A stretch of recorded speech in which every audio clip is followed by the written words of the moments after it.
Hello friends, I welcome you in my today's video and आज का जो topic है उसका शीर्षक है बैंकिंग अरेंजमेंट। तो आज हम बात करने वाले हैं कि कौन कौन सी बैंकिंग अरेंजमेंट होती हैं और डेफिनेटली ये क्रेडिट अप्रेजल की सीरीज में है।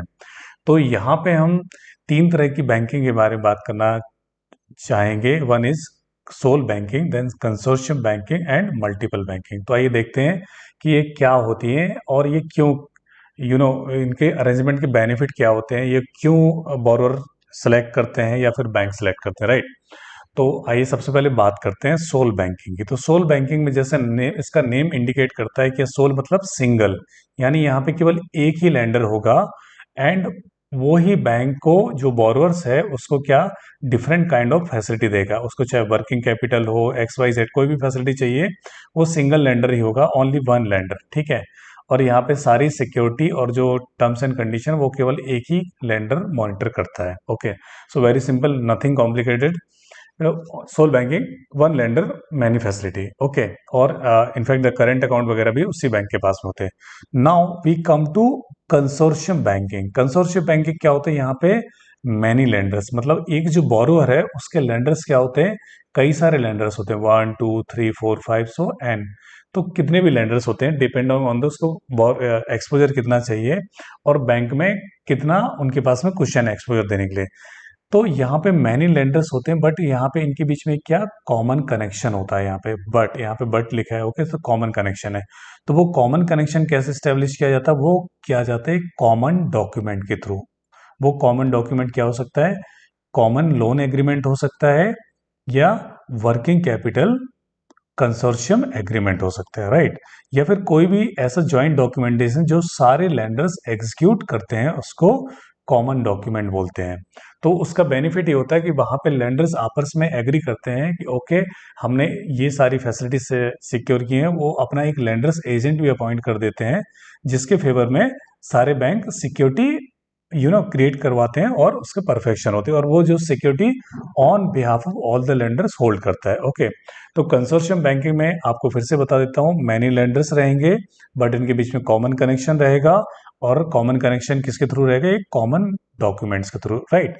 Now let us talk about multiple banking arrangement. तो मल्टीपल बैंकिंग अरेंजमेंट में क्या?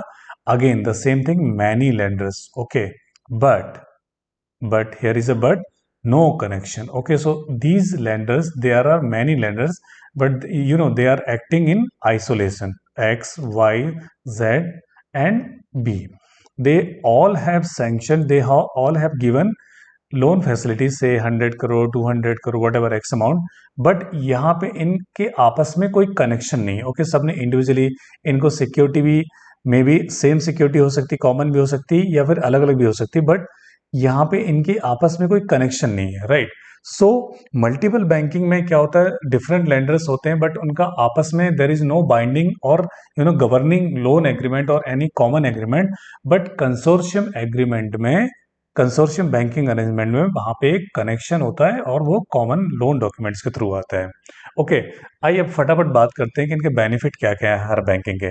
तो सोल बैंकिंग में बोरोअर एक है और उसका लेंडर एक है, तो उसको टाइम कम लगता है, कोऑर्डिनेशन इजी होता है, कॉस्टिंग वॉस्टिंग ज़्यादा निगोशिएशन नहीं होता है। बट डेफिनेटली एक लेंडर्स होता है तो वहाँ पे ये यहाँ पे एक तरह से बैंक की मोनोपोली होती है और प्राइसिंग में थोड़ा सा बोरोअर को कंप्रोमाइज करना पड़ सकता है। कंसोर्शियम बैंकिंग के जो बेनिफिट ये होते हैं कि यहाँ पे एक तो जो बोरोअर बोरोअर के लिए अगर बेनिफिट की बात करें तो कई बार क्या होता है, सिंगल लेंडर के बाद में इसका इतना क्वेश्चन नहीं होता कि वो उसको रिक्वायरमेंट के हिसाब से फंड्स सैंक्शन कर सके, डिसबर्स कर सके।